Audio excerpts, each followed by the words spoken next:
Hello there and welcome to another video with me, Rufus Gazelle, and today we are here at All Saints Church in Coleshill, just inside the border of Oxfordshire, where we're going to be paying our respects to the late, great George Martin. Now, he isn't actually buried here within the grounds of this said church behind me.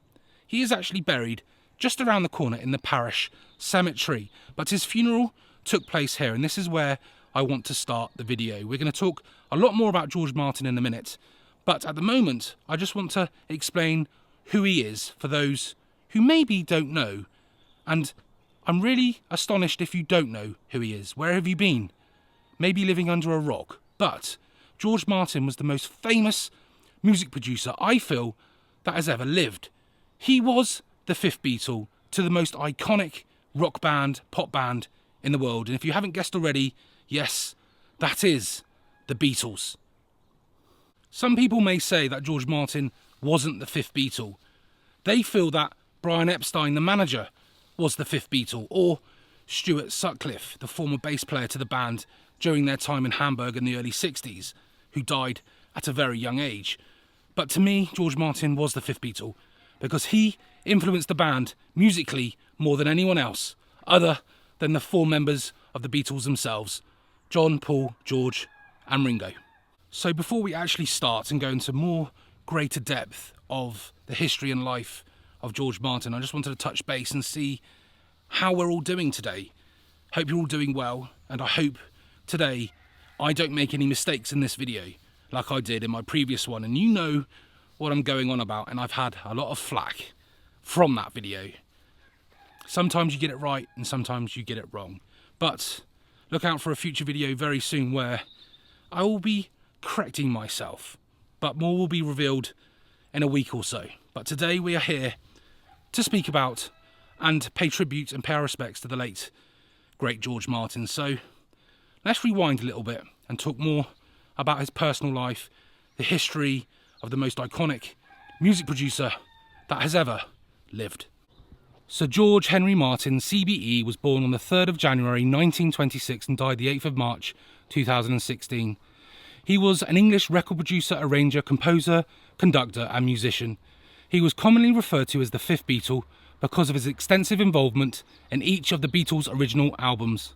AllMusic has described him as the world's most famous record producer. Most of the Beatles' orchestral arrangements and instrumentation was written or performed by Martin himself, and he played piano or keyboards on a number of their records. Martin's collaboration with the Beatles resulted in the popular, highly acclaimed records with innovative sounds, such as the 1967 album Sgt. Pepper's Lonely Hearts Club Band, the first rock album to win a Grammy Award for Album of the Year. Martin's career spanned more than 6 decades in music, film, television and live performance. Before working with the Beatles and other pop musicians, he produced comedy and novelty records in the 1950s and early 1960s as head of EMI's Parlophone label, working with the likes of Peter Sellers, Spike Milligan and Bernard Cribbins, among others. His work with the other Liverpool rock groups in the early, mid-1960s helped popularise the Merseybeat sound. In 1965 he left EMI and formed his own production company, Associated Independent Recording. In his career, Martin produced 30 number one hit singles in the United Kingdom and 23 number one hits in the United States and won 6 Grammy Awards. He also had a number of senior executive roles at media companies and contributed to a wide range of charitable causes, including his work for the Prince's Trust and the Caribbean island of Montserrat.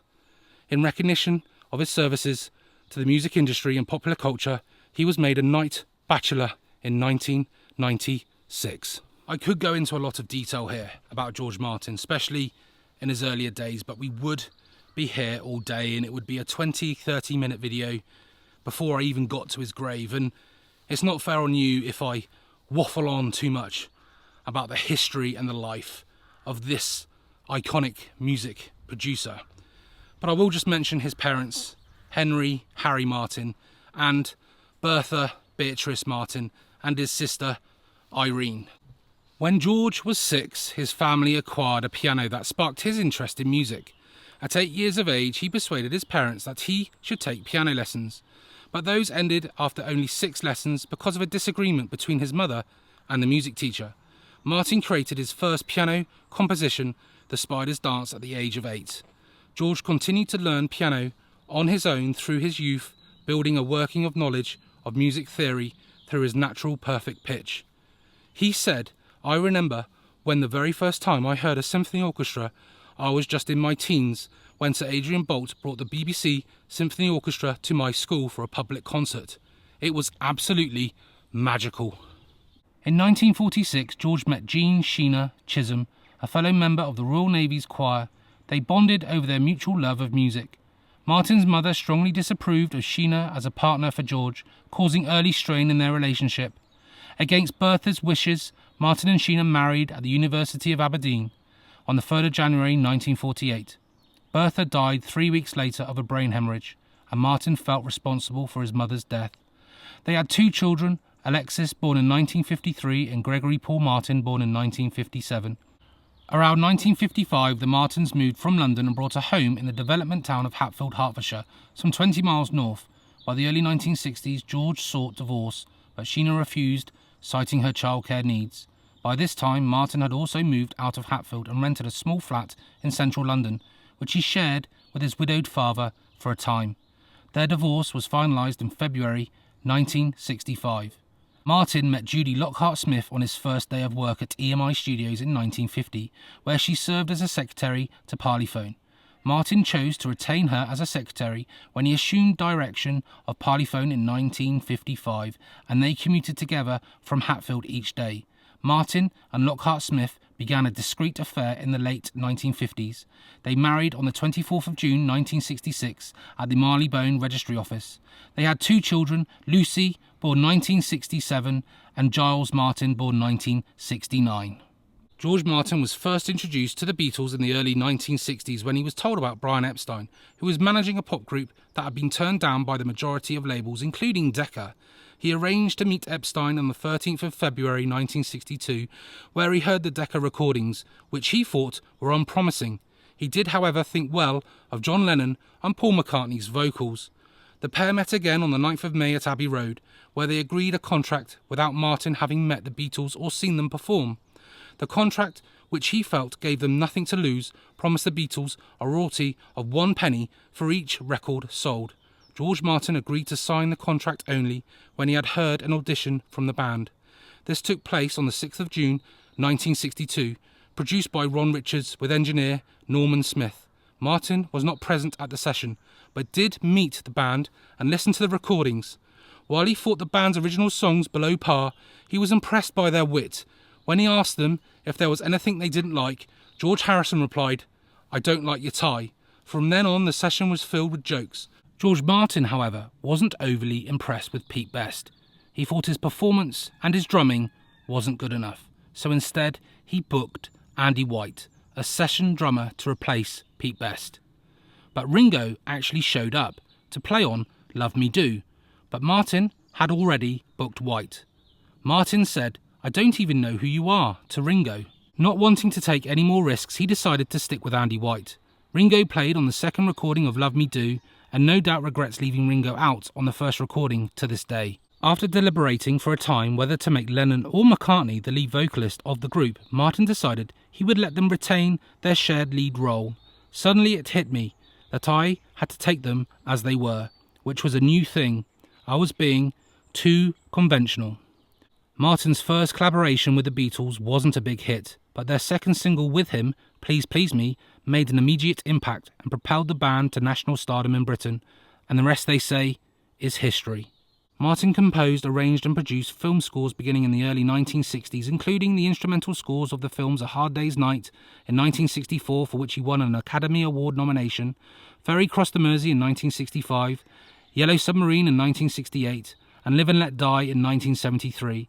Other notable movie scores include Crooks Anonymous in 1962, The Family Way in 1966, Pulp in 1972, starring Michael Caine and Mickey Rooney, the Peter Sellers film The Optimists of Nine Elms in 1973, and Honky Tonk Freeway in 1981. While George Martin supervised parts of the Beatles anthology in 1994 and 1995, the task of producing the new recordings was given to Jeff Lynne. Martin explained to the press, "I don't produce anymore because I'm too old." Martin recently celebrated his retirement from the music business with both a knighthood and the release of In My Life, an all-star tribute album to the band who gave him his biggest success. George Martin died in his sleep on the night of the 8th of March 2016 at his home in Oxfordshire, England, at the age of 90. His death was announced by Ringo Starr on his Twitter account, and a spokesperson for Universal Music Group confirmed his death. The cause of his death was not disclosed. So there we have it. Hopefully I didn't waffle on too long for you guys. I've had a few people say that you do a lot of talking just to show off a gravestone, but you need to introduce the person that I'm paying my respects to. Some people might not know who George Martin is, or they might want to know a little bit more about the great music producer and the fifth Beatle to the iconic band, the Beatles. That is why I do what I do. I can't go into too much depth because, like I said, it would be a half an hour video if I went into the nitty-gritty of his earlier life. So I apologise if you wanted to hear some more about the history and life of George Martin, but for now, that is it. And for those wanting to see his grave, you've probably skipped to this point already. We are going to head up there now and see the final resting place of Sir George Martin. Just up here, round the corner from the church, just up there, is where George Martin used to live until his death in March 2016. It was the former rectory and his home, literally a stone's throw from the church he had his funeral at. And there is the old rectory, the former home of George Martin. Like I said, up until his death in March 2016. This is where he used to live, here in Coleshill, and the church is literally just round the corner. You can just see it peeking over the hedge there, where his funeral took place. Man, literally is just a stone's throw from his home. Before we go any further, I want to ask you 3 questions. Just answer them in the comments box below. Who is your favourite Beatle out of John, Paul, George and Ringo? What was your favourite Beatles album of all time? And what was your favourite Beatles track? Now mine would be George Harrison. He was underrated and overshadowed by John and Paul, so he was my favourite Beatle. My favourite Beatles track, or tracks, would have to be Something and Here Comes the Sun by George Harrison. Now, I think you all know where this is going. My favourite album of all time would have to be Abbey Road, simply because my favourite songs are on that album, Something and Here Comes the Sun, and it has that beautiful medley at the end, Carry the Weight and Golden Slumbers, an absolutely fantastic album. So let me know in the comments box below, what and who are your favourites?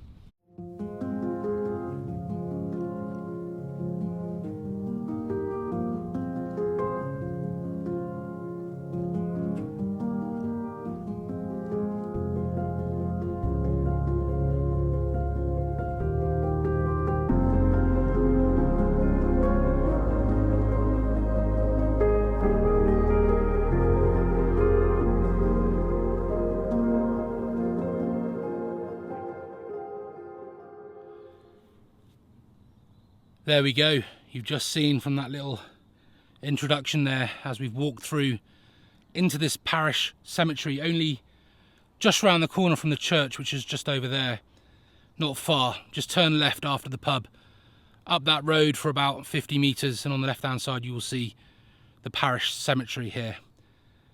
So you've seen the grave, there we have it. And yeah, I guess that's the end. I'm only joking. No, I'm going to show you the grave in more depth. That isn't the end. I'm just winding you up. Don't start spamming the comments now and having a go at me saying you've spoken for like God knows how many minutes and you've shown the gravestone for about 3 seconds. No, I'm going to show the gravestone in more detail now. Don't panic, guys. Don't panic. So here in front of me, guys, is the final resting place of George Henry Martin. Man, I I can't believe I'm here.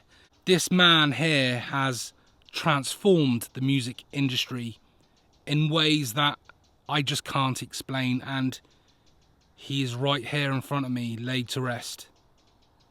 I just can't really get my head around it. This man has been a part of my entire life, musically. I'm a massive fan of the Beatles. And to be here now in Coleshill in Oxfordshire and seeing his grave is a true honour that I can pay my respects to him now. So let's take a closer look. I just want to start off right down here at the bottom in Latin. Now please don't shoot me down if I don't pronounce this right, because my Latin is absolutely terrible. But at the bottom it says Amore Solium Opus S, which I believe translates to all you need is love. What a fantastic little touch there at the bottom of this headstone. Because as we all know, All You Need Is Love is one of the most famous Beatles songs ever written. And up here we have George Henry Martin, the 3rd of January 1926 to the 8th of March 2016. And down here, guys, there's a little plaque and a cross which reads Sir George Henry Martin, died 8th of March 2016, aged 90 years old. What a lovely little touch that is too, and some flowers.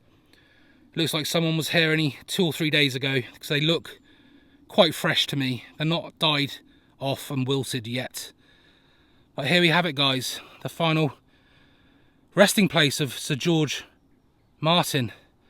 And what a lovely setting this is on this hilltop here.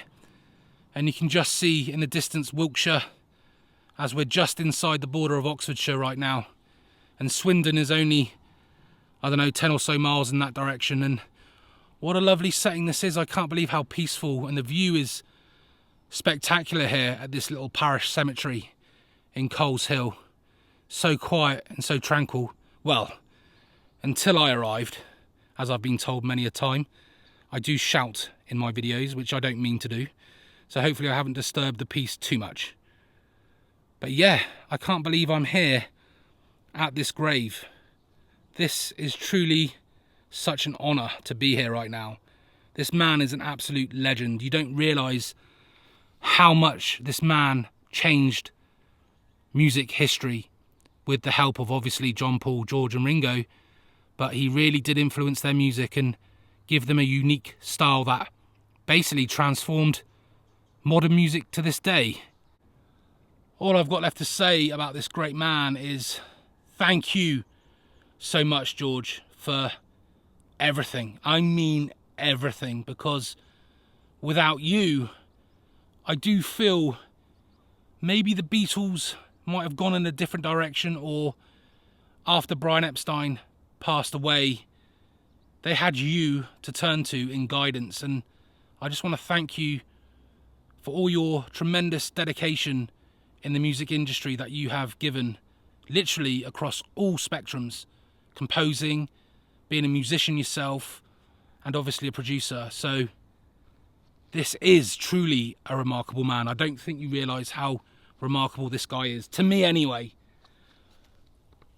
But there we have it, Sir George Martin. God bless you, sir. May you rest in peace in this tranquil, beautiful setting here in Coleshill. I still can't believe I'm here. I really can't. I mean, I can't get my head around it. He's such an icon to me.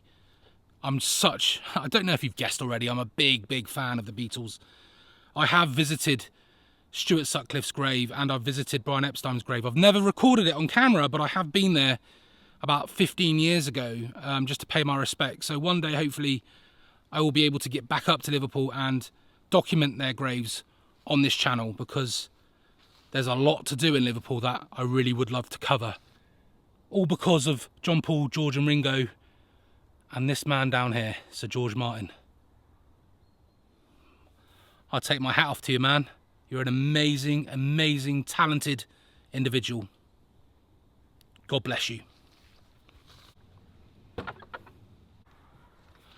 So there we have it, guys. Cometh the end, and I just got to thank every single one of you, all the new subscribers that have recently joined me and returning viewers that have previously subscribed to me. And all I want you to go and do now is go and like this video, and if you haven't subscribed already, go and subscribe and hit the little notification bell for all future notifications on all future videos. It's that simple, really. Subscribing doesn't cost you anything. It's not a subscription service. It's all free. So, like I've said already, guys, thank you so much for joining me on this journey here from Coleshill, just inside Oxfordshire, at this parish cemetery behind. And all I've got left to say is 2 words: vlog over.